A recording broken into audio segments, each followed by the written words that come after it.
Module 3, Communication. Communication is the most important soft skill because all other soft skills are built on the ability to communicate clearly and professionally. Communication is more than just sending a message. It is also the ability to receive messages, listen actively, and hear what isn't being said. Many times we focus on learning to speak or write clearly, but this is only one component of communication and perhaps not even the most important. Ways we communicate. Human communication is complex. The first thing that comes to mind when we hear the word communication is often words, either spoken or written. But the words we speak and hear are just one way we communicate, and some studies show that most of our communication takes place through other means. Humans communicate in many different ways. Nonverbal communication. Communication without words, such as eye contact or posture. Verbal communication. Communication with words, both written and spoken. Body language. Communication through gestures, personal space, and touching. Artistic communication. Communication through images and other creative media. Musical communication. Communication through music, whether with lyrics or without. Most of us have a preferred method of communication, but all of us use these different forms at one point or another. Learning to communicate effectively in many forms helps not only when you craft your own message, but when you receive messages as well. Improving nonverbal communication. Studies show that up to 70% of the information we communicate comes through nonverbal communication gestures, eye contact, posture, personal space, and all the other ways we use our bodies to send messages.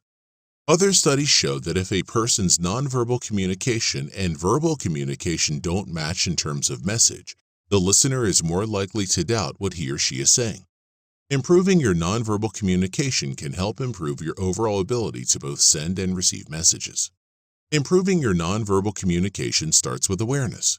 Pay attention to how you use your body when you are talking or listening to someone. An open stance, frequent but not continuous eye contact, nods, and a relaxed posture help to communicate that you are open and approachable, and that you are communicating honestly. A closed stance, folding your arms across your chest, staring at the floor, or refusing to make eye contact, all indicate that you are not listening or that you are not communicating openly. Shifting from foot to foot, pacing, or otherwise moving continuously indicate impatience. We do many things without thinking about them, especially when we are otherwise busy. Take time to notice both your own nonverbal communication and others, and especially your reaction to others. Listening. The ability to receive messages is as important, if not more important, than the ability to send them. Listening is more than just hearing the words someone speaks. It is a total way of receiving verbal and nonverbal messages, processing them, and communicating that understanding back to the speaker. Many of us listen in order to respond. We are formulating our next message while another is still talking. We should instead listen to understand, to fully take in, process, and comprehend the message that is being sent. Active listening is sometimes thrown around as a buzzword, but it's a valuable soft skill to develop. Active listening is a form of listening where you listen to the speaker and reflect back what you're understanding the speaker to have said. You may also give the speaker nonverbal feedback through nods of agreement and other techniques, which indicate you are listening and understanding.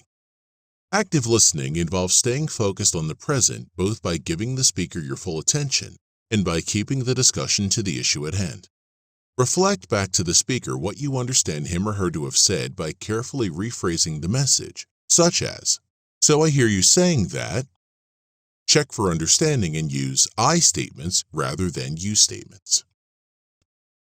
Openness and honesty. Open, honest communication is the key to building workplace relationships and demonstrating professionalism. While you do not need to discuss personal or private topics in the workplace, being transparent and honest about work matters and generally being willing to communicate with others is vital. People can sense when someone is hiding something or withholding information and tend not to trust him or her. This damages workplace trust and relationships and may lead to lower productivity and morale.